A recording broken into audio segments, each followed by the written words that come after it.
Regan Slaymaker for International Boxing News, and I have the pleasure to be joined by my mate Shona Whitwell. Shona, we've absolutely smashed the track there, haven't we? We've done really well on the track today. Yeah, I mean, you started well, but I faded towards the end. I mean, if you haven't seen Shona Whitwell run, why would you? But yeah, but you're quite good at sprints, though. thank you. But you did smash me on that. What was it? Well, when did I begin to fade? Halfway or just before halfway? Probably about after 3, I'd say.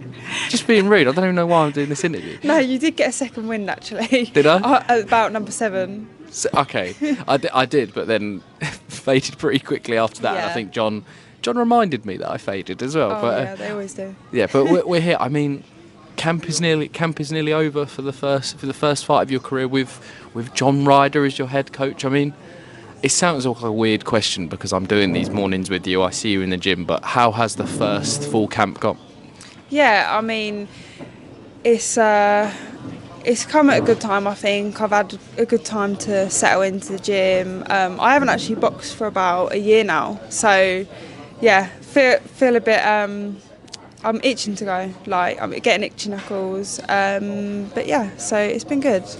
Definitely. Kind of, what was your initial reason for why you turned professional? Obviously, because you were on Team GB for a long time. We'll go into your achievements in a minute. You got more national titles than anyone could shake a stick at. But why was it the right time to turn over? So I'd been on GB for about 8 years. I feel like I accomplished a lot, got a lot of experience from it. So it's like the apprenticeship before you turn over. I'd never really thought about turning over until obviously it didn't really work out for the Olympics. That was like the main goal for me in the amateurs. It didn't work out. Obviously I had 2 Olympic cycles, went to qualifiers.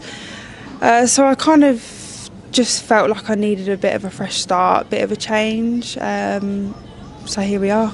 Yeah, here we are. And then how did the link up with John happen as well? With John Ryder, former WBA and WBO interim world champion. But yeah, how did that link up begin? Yeah, like I said, I needed a bit of a fresh start. Needed a different team around me. Obviously, I'm used to like the same people at GB like for 8 years, so I just needed to get out of that bubble. My partner Reese obviously was in good contact with Tony and John and that gym, so yeah, that's just how it come about. And then yeah, as soon as I joined, I realised what it was about. You know, the gym's full of like great prospects and there's a good team there. The training's hard, but we're all pushing each other, so yeah, I'm really enjoying it. Definitely as well, and I'm enjoying doing these morning sessions with you, Shona, as well. And obviously, yes, 7-time national champion, 2-time European medalist. Have I missed any out there?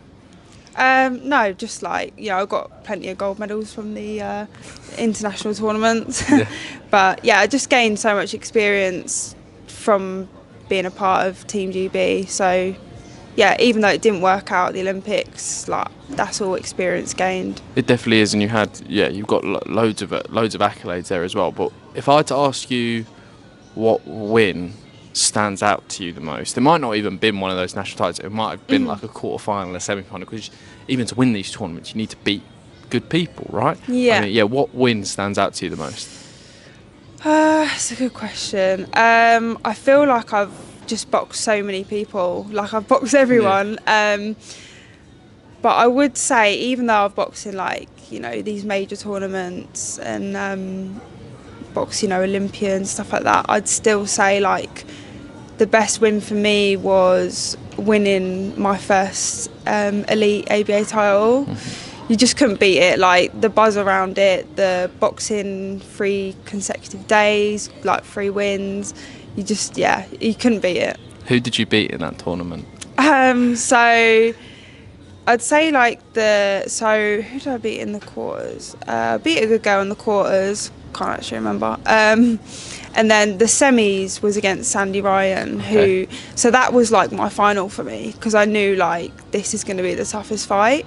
And obviously at the time she was like GB #1, world silver medalist. So, and you know, no one thought I was good enough to beat her. I don't even think I thought myself like I was good enough to beat her. And then I just remember everyone saying that day like, oh, you're in for a tough one. And then yeah, managed to get a decision, and yeah, that was a great win for me. And then I went on the next day to beat Louise Orton in the finals. So yeah, that was definitely like a highlight weekend for me. I bet. I mean, yeah, like you said, that beating Sandy Ryan and going on. Like, I feel like boxing's a funny one. Like, even as soon as you get that W, amateur or pro, like you look at Philip Hergovich and Joe Joyce on the weekend. Like, there was still a lot made of that amateur win, despite the fact it was like 15 years after the first fight. Because no one can take that win away from you, type thing as well. Yeah, like you look at what Sandy's done now. Like, I mean, you wouldn't even think we was at the same weight. Yeah. But yeah, obviously what she's done now, yes, it's crazy. It's massive as well. And obviously, yeah, debut April 19th, Warren Boxing Management Show. Like you said, you itchy knuckles. But for those that didn't watch you in the amateur code, what can they expect when they go to York Hall on April 19th? I'd say like my style is just like about clinical boxing. You know, you haven't always got to like be like a pressure fighter to be exciting, I don't think. You know, I'm all about accuracy. I'm a tall southpaw. I like to use my range. I like to counter punch. So yeah, if you like to watch clinical boxing, then like you'll like to watch me. Definitely. Well, tune into Box Nation as well, April 19th, if you can't get down to York Hall. If not, they can buy tickets through yourself. Can they still buy tickets for next Saturday? Still got about a week to buy tickets, so hit me up. Definitely. I'll put Shona's Instagram into the description as well, so apologies, Shona, if you're going to have floods of DMs after this interview comes out as well. But yeah, Shona, we smashed through my... Actually, no, I've got a couple more. Obviously, we're seeing this kind of wave, Jake Paul, most valuable promotions, influx of... I mean, they announced the signing of Ellie Scottney yesterday, and Ellie Scottney's already got WBC title fight along with her other titles as well. In a hypothetical situation, Jake Paul slides into your DMs, goes, Shona, we've got this deal for you. We think it's great. What are you thinking? Yeah, sign me up. Yeah, I mean, you know, everyone has their own opinion on Jake Paul. But to be honest, I can't fault him right now. Like, especially with the news of Ellie Scottney, I think that's huge. Like, now she's going to get be on a platform, you know, and get the views that she deserves. But yeah, just what he's doing now is amazing for women's boxing, because I feel like in the UK now, promoters aren't really pushing females as much as they was. It's kind of fizzled out a little bit. So, yeah, I think what he's doing is amazing. Definitely. Is Ellie Scottney pound for pound the best female in this country right now for you? Yeah, I rate Ellie Scottney. Like, I mean, we had a little rivalry going on because I think it was in the youth. As we was youths, we were like competing against each other at 60. This was before she went down to 57. We had a little bit of a rivalry, and then we kind of made up, and now we're quite good pals. So yeah, I really rate Ellie. I think she's a quality fighter. Who's 2 and 3 for you? What's that? If Ellie's number 1 in Britain, who's 2 and 3, pound for pound? Let me think. Obviously, I do rate Sandy Ryan. I feel like it's all the people I've boxed, to be fair.